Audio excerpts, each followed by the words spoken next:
Hi, hello, வணக்கம் நண்பா. ஒரு சின்ன விஷயம். ரிவெஞ்ச் என்பது எப்படி வேண்டுமானாலும் தீர்த்து கொள்ளலாம் என்பதற்கு ஒரு சின்ன எக்ஸாம்பிள்.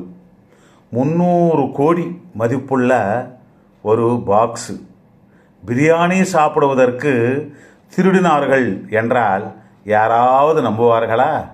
உண்மை நண்பா.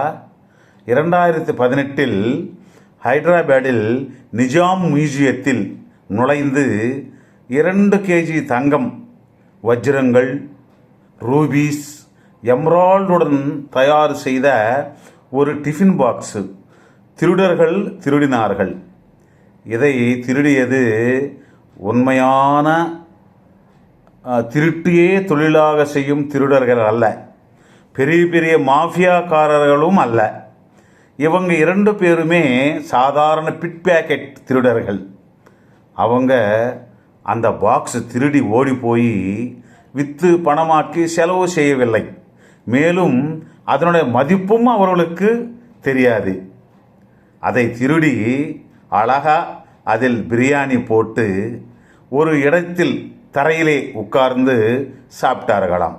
அதோட அந்த பாக்ஸுக்கு மேட்ச் ஆகும் தங்க கப்புகளில் டீ ஊற்றி சாப்பிட்டார்களாம். இதையெல்லாம் பணத்துக்காக செய்யவில்லையாம். சில நாட்களுக்கு முன்பு அந்த மியூசியத்தில் வைத்த அந்த பாக்ஸு தொட்டதற்கே அங்கிருந்த செக்யூரிட்டி கார்டு இவங்களை 2 பேரையும் அடித்து துரத்தி விட்டாராம்.